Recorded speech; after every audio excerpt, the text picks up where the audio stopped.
How does this impact then the proceedings as a whole? There's no impact. We will proceed as we should, fulfilling our constitutional mandate. But, you know, the defense panel and the vice president should talk among themselves and decide what is their actual position. Because from yesterday's statements, nagbabangga po yung dalawang position po nila. The vice president is calling for the junking of the charges, while the defense panel is categorizing the proceeding as unconstitutional and therefore they will not participate. Magkabangga po yung dalawang posisyon na yun. Kasi if the Vice President is calling for the junking of the charges by the committee, ang ibig sabihin po noon, she is dignifying the jurisdiction of the committee. That's right. Hindi ba? Magkabangga po yun dun sa position po ng defense panel that we cannot proceed because we are proceeding in an unconstitutional manner. So malabo ho talaga yun. Hindi ho pwedeng umiral na magkasabay. Ito pong dalawang posisyon po na ito. Well, unahin po natin yung kanilang isang sinasabi, ano, sabi mo nga, medyo hindi sila nag-uusap, ano.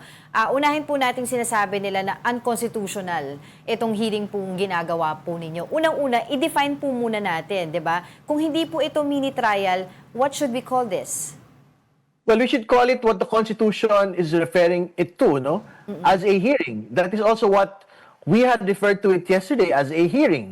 And that is also what the House impeachment rules is actually referring it to, no? As a hearing, no? So, yung po nga paggamit po ng ilang mga kinatawan po ng salitang mini trial, ito po ay para magpaliwanag lang po sa publiko, para magbigay ng pagkakaiba kung ano po yung mangyayari sa Senado. Right. Pero ang totoo, for all intents and purposes, even within the rules, even within the Constitution and how we actually implemented it, ang itsura ko ito, it was a hearing, nothing else. Perhaps you can shed light on how the proceeding, kumbaga, paano ba ito nagsimula? Because, of course, for us, we would understand, ano? But for the viewers, bakit po merong hearing na ganito? Hindi po ba sapat na yung ginawa po ninyo na unang hearing to consider it na may sufficiency siya In form and substance, etc. And ano pong klaseng form of impeachment proceeding itong ginagawa natin? Well, sa ilalim po ng 1987 Constitution, pagka nagkaroon ng determination in form and substance, magkakaroon po ng hearing para magkaroon po ng committee report. No? So, bahagi po dyan, yung receipt of evidence, ang sabi po ng defense, hindi kayo pwede mag-receipt of evidence, pero alam po natin, in each and every hearing, whatever it is, no, wherever we are, pagka hearing, kasama ho dyan yung mga receipt of evidence. Yun yung una.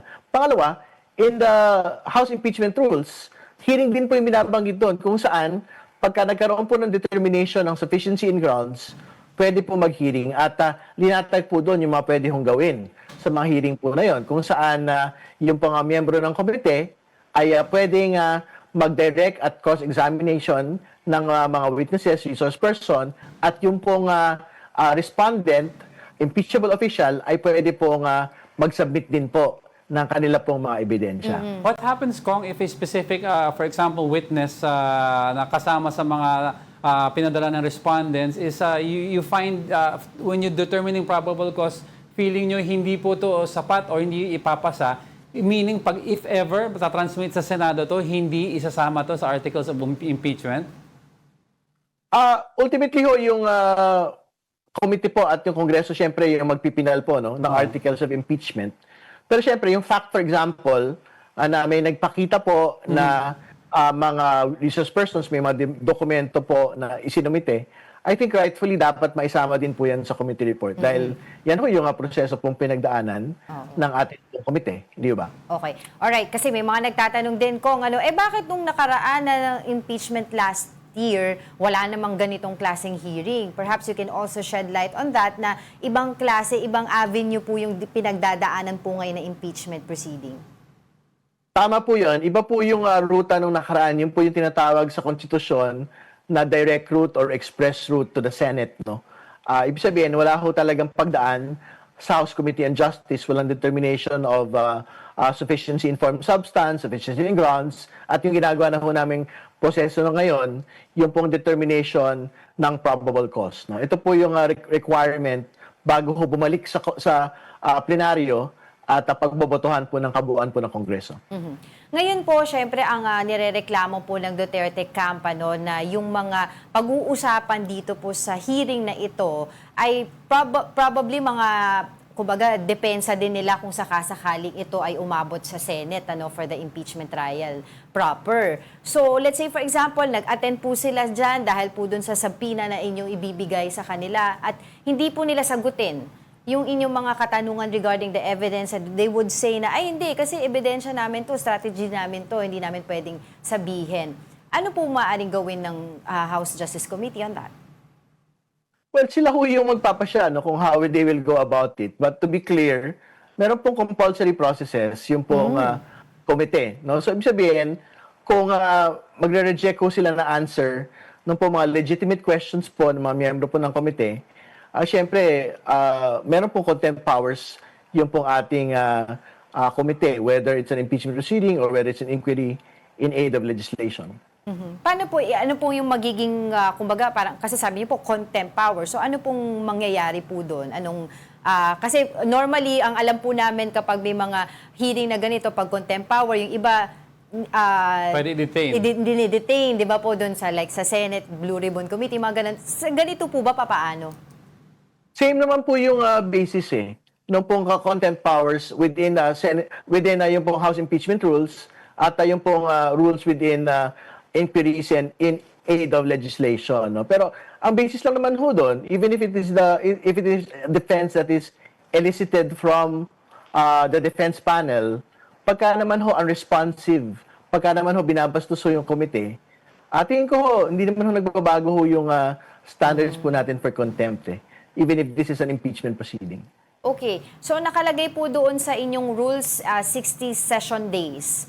So, parang kung ngayon po nagsisimula na tayo, kailan po matatapos po ito? Yung po 60 session days, more or less, mga 5 buwan po ito, no? Pero ang expectation ho natin in actual terms, dapat tapos na ho yan by the end of May. No? Kasi 3 grounds lang naman po. And we will decide by the end of April on the last stated hearing date kung mag-extend pa ho tayo ng mga dagdag na mga hearings po through the month of May. Ako, gusto ko lang malinawan, yesterday, no? Parang nagkaroon ng medyo mahabang debate sa hanay ng committee with regards to or yung letter na pinadala ng na binasa nyo, na pinadala ng council nila VP Sara, tapos si Congressman Rufus Rodriguez was using the word order, Congressman Chel Jokno was against using the word order, then may reply. Ano ba ang initially official stand mo doon with regards to how to deal with that letter na pinadala ni VP Sara? Well, una sa lahat, yung position ho talaga natin doon, hindi ho dapat i-dignify kasi it is basically questioning the jurisdiction of the committee. At on the basis of what? On the basis of an interview of a House member describing the proceeding as a mini trial. Even if they go to the Supreme Court for this, parang nakakatawa ho to issue a TRO on a mere public statement or a mere public interview of a member of the Committee on Justice. Kasi ang totoo ho, yesterday, they had seen it, hindi ba? No one was actually calling it a mini trial. We were all referring to it as an actual hearing within the context of the Constitution, within the context of the House impeachment rules. Well, isa pa po sa sinasabi nila dito, no, ang inirereklamo nila ay yung pagdamay din po nung, kumbaga, yung pagiging posisyon ni VP Sara as the DepEd Secretary before, which is, sabi nila, hindi naman daw impeachable yun. This is just an fishing expedition. Your reaction to that? Well, matagal na hong na-desisyonan yung wala hong pagkakaiba, yung pagiging DepEd Secretary at pagiging Vice President, kung yung po mga impeachable acts ay ginawa po within the years po na impeachable officer po yung isang tao. No? So, na-decide na yun o nasa substance po na nakaraan. So, I think there's no point going back to it. But secondly, yung pong fishing expedition, like what I had previously stated already on what the Vice President had said, valid po yun. Kung wala ho talagang ebidensya kahit ano. Pero nung pinagsisimula ng mga dokumento, so for example, on the Salen question, meron pong Salen 2024 Hindi ba? Na pwede ho mag-look back therefore to 2007 from the first time na naging public official po ang ating pong pangalawang Pangulo. Tama ho yun, kung wala ho talagang kahit anong dokumento, not just on SALN, but also on confidential funds. Yung pong confidential funds, meron pong COA reports na pinagbabatayan po at may notice of disallowance na nagpapasoli po ng 70 million. So, what a fishing expedition is Congressman Rufus Rodriguez Yes. actually talked.